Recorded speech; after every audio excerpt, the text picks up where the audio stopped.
Kapon tinawagan ako ng mga ibang commander. Talagang gigil na gigil. Pero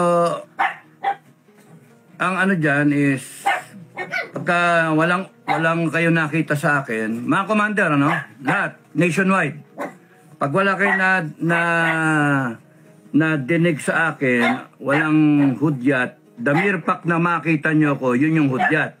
Ang sa akin na magiging hudyat ay yung Duterte. Okay. Sabi nyo, neutral tayo. Sabi nyo, neutral. Kaya kailangan neutral. Puti kasi neutral ka, tingnan nyo AFP, neutral. AFP, neutral. Okay. Pati AFP, sasabunin ko. Sorry mga AFP sasabunin ko kayo. Okay. Yung statement ni Inday, minura-mura ang presidente, minura-murang tapos gigil na yung tao. Putangin na ninyo kayo, BBM. Manggagamit ka talaga gago ka Gago ka talaga presidente ng Pilipinas, gago ka tarantado ka napakawalang yamo Sa totoo lang. Sa mga maka-BBM, sorry pero gago talaga yung BBM na yan Kita ninyo ang dami problema ng Pilipinas. Hindi siya nagpapakita. Biglang minura siya ni Inday. Biglang lumabas ang gago. Tapos sabi niya, hindi niya papalakpasin yan. Utangin na ka, gago. Hindi mo palalakpasin. Tarantado ka pala Ikaw nga ang dahilan ng lahat ng ito Mapadrug test ka na muna, gago. Padrug test ka, gago. Nayupa ka. Tangina mo, kaya nagkahaganito yung bansa dahil sa iyo Binoto ka namin. Pagmamalaki mo pa yung boto mo, gago. Tangina mo.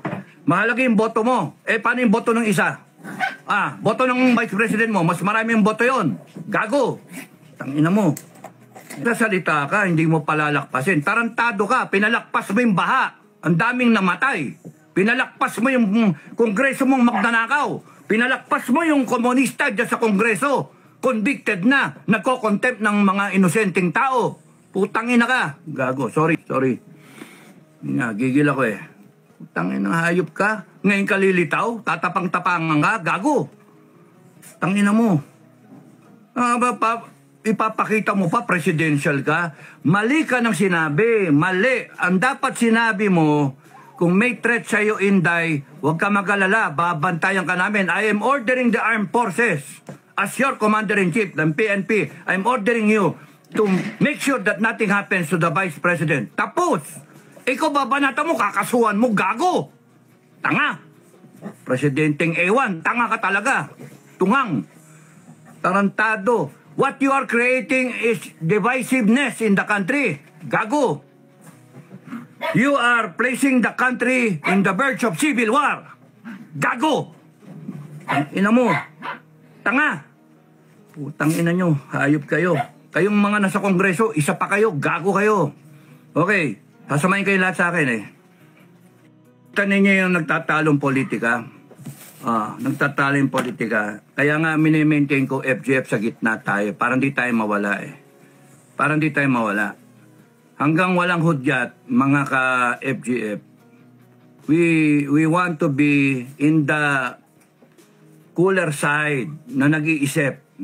Mga Pilipino na nag-iisip. Kasi pagka sumausaw ka dyan, mawala ka galit na Galit. Ako galit na galit ako pero kinokontrol ko. Kung nadidinig yung usapan namin ni Bukay, ni Commander Metran, galit na galit ako. Kung nadidinig yung usapan ko sa ibang commander, galit na galit ako. Natatawa nga sila Gigil na gigil ako Pero kinokontrol. Kinokontrol namin, ang galit namin. That's courage. Courage is not just plain na tapang. That's stupidity. Plain tapang, that's stupidity. The courage is the ability to control yourself, control your fear, control everything, and perform the mission. That's courage. Yung you do the right things, yung properly, hindi yung ganyan na, ayan na. Putang inang yan, magano na, magkalsada na tayo. Tangin ang gago. Magkakalsada ka, bakit galit ba kayo sa EDSA? Galit kayo sa EDSA. Galit kayo kay Mama Mary. Doon kayo doon nyo deny-direct yung tao. EDSA.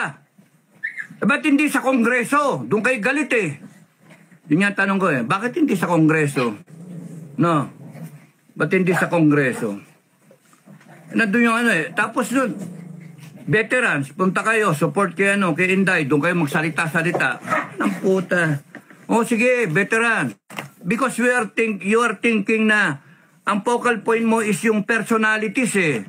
Why not make the focal point yung issue at hand? Yung issue. Nakakalimutan yung issue. Bangag yung presidente. Bangag, tapos nakawan. Yun yung issue.